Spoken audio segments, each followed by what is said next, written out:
আজ আমি তোমাদেরকে জিরা রাইস করে দেখাবো। জিরা রাইস বানানোর জন্য প্রথমে আমি কুকার বসিয়ে দিয়েছি, একটা কুকারে বানাবো। কুকারে ঘি দিয়ে দিয়েছি, হ্যাঁ। আর এই যে এই কাপটা, এই কাপে 2 কাপ চাল নিয়েছি। এই কাপের 2 কাপ চালের জন্য গোবিন্দভোগ চাল ধুয়ে জল ঝরিয়ে রেখে দিয়েছি। এই কাপের 2 কাপ চালের জন্য আমাকে 3 কাপ জল দিতে হবে। দেখাচ্ছি। ঘিটা আমার গরম হয়ে গিয়েছে। ঘিয়ের মধ্যে দিলাম একটা তেজপাতা ছিঁড়ে, 2 কাঁচা লঙ্কা। আর জিরা রাইস যেহেতু, সেই জন্য জিরাটা একটু বেশি দিতে হবে।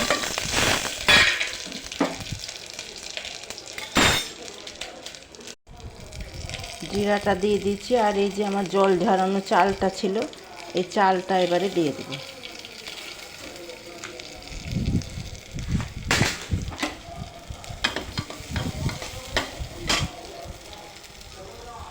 চালটা আমার ভাজা হয়ে গেছে, বিশেষ ভাজতে হবে না।